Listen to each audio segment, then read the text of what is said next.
Hey guys, I'm Ramaya and I'm a psychology student and I'm very interested in the human mind and human behavior. I'm going to share with you all the research that I've done and techniques that I've learned on how to stop fear and anxiety. So there's a misconception even amongst a lot of experts that fear isn't real. That is just simply not true, and people that struggle with the fear of certain things know that it's robbing them of so many important experiences they could be having and that they really want in their life. For example, so many people are afraid of being interviewed, which is why they do not apply to so many jobs that they really want and that could be so good for them. It could also be a fear of flights and flying, which could be stopping you from seeing the world, or a fear of public speaking, which could be preventing you from expressing yourself to the world.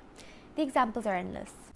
And so, in this state, the advice that people have usually is just feel the fear and do it anyway, or just calm down. But even though that's coming from good intentions, it just doesn't work that way. And that is because when you're fearful, your body is in a physical state where your heart is racing, you're sweating, there's a pit in your stomach, and there's high levels of cortisol rushing through your body. And you simply just cannot calm down.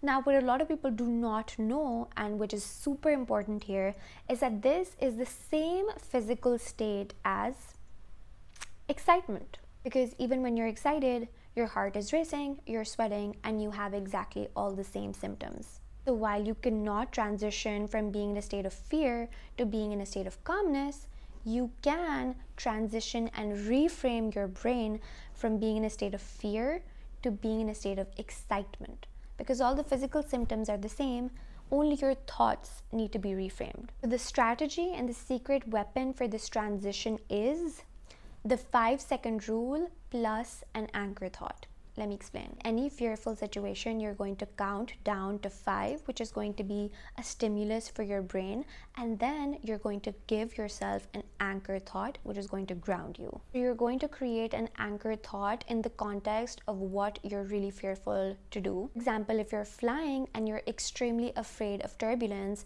when that happens, you're going to count down to 5, 1, 2, 3, 4, 5, and then you're going to introduce an anchor thought. For example, when I land safely, I'm going to walk in the park with my friend and go to a concert with her, and I'm going to feel great.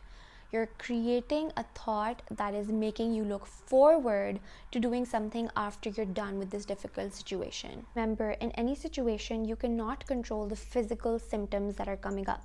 You can only control what you are thinking, and based on that, how you behave. Repeatedly, when you do this, each time you count down to 5, your brain is going to remember the signal and it's going to awaken your prefrontal cortex. It's going to tell your brain and signal to it that now you are in control of your thoughts. Right after this, when you introduce an anchor thought into your mind, it's going to interrupt the fear.